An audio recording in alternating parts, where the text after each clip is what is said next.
Salut à toi et bienvenue dans un nouvel épisode de Chill avec Malik. J'espère que tu es chill justement parce qu'aujourd'hui, on va parler streaming. Allez, à tout de suite.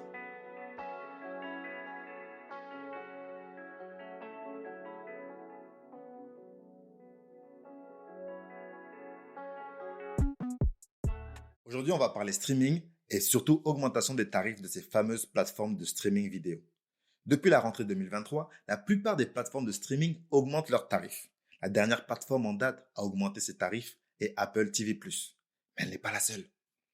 Netflix, par exemple, a augmenté le prix de son abonnement essentiel de 9 à 11 euros et son abonnement premium de 18 à 20 euros. Disney+, de son côté, a revu sa grille tarifaire, encourageant les gens à s'abonner avant que les nouveaux tarifs entrent en vigueur en novembre.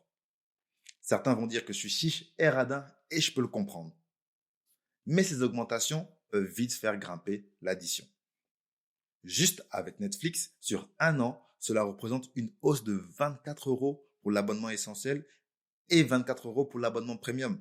Autre chose encore, c'est que la montée en flèche de ces tarifs, elle n'est même pas récente. L'abonnement premium de Netflix, par exemple, est passé de 12 euros en 2014 à 20 euros en 2023. 1 euro par année. Et dans tout ça, les plateformes affichent une rentabilité insolente tout en nous demandant plus, nous, leurs abonnés.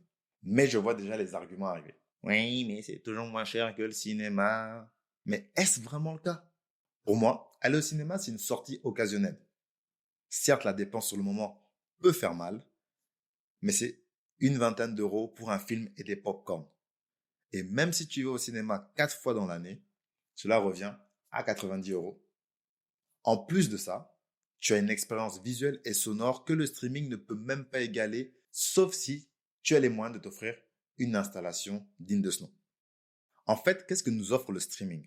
Une myriade de choix. Mais qu'en est-il de la qualité? Alors que, malgré les prix du cinéma, je prends quand même moins de risques.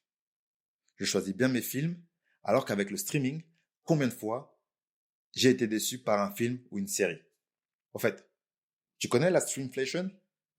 C'est la tendance de l'augmentation des tarifs sur les plateformes de streaming. Et dans tout ça, ce qui me tue encore plus, c'est que maintenant, ces mêmes plateformes de streaming qui nous avaient promis du contenu sans pub nous proposent maintenant des abonnements avec publicité. C'est ce que la télé fait déjà. C'est ce que le câble faisait. Est-ce qu'on n'est pas en train de se faire douiller? J'ai essayé de comprendre pourquoi ces augmentations et je me suis dit que l'une des raisons, c'était peut-être la concurrence. Essayer de se démarquer. Chacune essaie de produire un contenu exclusif. HBO avec The Last of Us, Netflix avec The Witcher, Le Seigneur des Anneaux sur Prime Video. Je pense que récemment, en tout cas, l'autre raison, c'est la grève des scénaristes aux États-Unis. Comme maintenant, ils ont réussi à trouver un accord et qu'il faut mieux rémunérer tout le monde, la solution, c'est augmenter les tarifs pour les abonnés afin de combler cette future dépense. Mais pour revenir à comment on devrait, pour moi, consommer ces plateformes de streaming, je vais te prendre un exemple personnel. Chez moi, on avait Netflix, Apple TV, Prime Video. Et souvent, en fait, on faisait un mois sans regarder deux de ces plateformes parce qu'on était focus sur une plateforme à cause d'une série qui avait peut-être 2-3 saisons déjà, ou c'était juste la série super intéressante du moment. Mais pendant ce temps, en fait, on continuait à payer les deux autres plateformes qu'on ne regardait même pas. Donc, c'était un peu jeter de l'argent par la fenêtre. Certes, c'est que 10 euros, mais c'est quand même jeter de l'argent par la fenêtre. Et je te dis ça, c'est sans compter le fait que si tu travailles, tu vas à la fac, tu as des obligations quotidiennes, tu as un deuxième boulot, tu t'occupes de tes enfants. Au final, tu fais quoi? Tu regardes une ou deux séries par mois? Parce que déjà, il faut trouver le temps de se poser et de la regarder. Et je te parle même pas des fois où tu dis, viens, on regarde une série, et tu t'endors au beau milieu de l'épisode parce que tu es trop fatigué. Et dans le peu même de séries que vous arrivez à regarder de façon constante, combien d'entre elles te marquent? Combien de films, en fait, te marquent, te restent dans l'esprit longtemps? 3, 4, allez, 5. Mais dans tout ça, tu vas quand même payer à la fin de l'année 120 euros pour chaque plateforme, sans l'expérience de cinéma. Et moi, je me dis en fait, si ces plateformes continuent à augmenter leurs tarifs à ce rythme-là, 1 euro par an, à un moment donné, on ne pourra pas tous suivre le rythme en fait. Et quand je dis le rythme, je parle de rythme financier. Du coup, est-ce que c'est le début de la fin du streaming? Je ne crois pas. Je pense que les gens vont continuer à s'abonner pour faire partie d'un groupe. Le groupe des gens qui ont Netflix, le groupe des gens qui ont Prime Video, le groupe des gens qui ont Apple TV, etc., etc. Ah, j'allais oublier. Il y a aussi le groupe des gens qui suivent la tendance, qui regardent la dernière série à la mode. Et c'est là où, en fait, on se fait avoir. Parce qu'on a l'impression d'être exclu, parce qu'on n'a pas regardé la nouvelle série dont tout le monde parle. Quand tu arrives au bureau, tu arrives à l'école. Oh, t'as vu le dernier épisode de Élite, etc. T'es là, non. Ah ouais, faut que tu regardes. Ah oui, mais j'ai coupé l'abonnement. Ouais, non, franchement, tu devrais le reprendre parce que voilà, voilà. Et du coup, en fait, on coupe un abonnement, on se réabonne, etc., etc. Est-ce qu'on a vraiment envie de jongler comme ça tout le temps?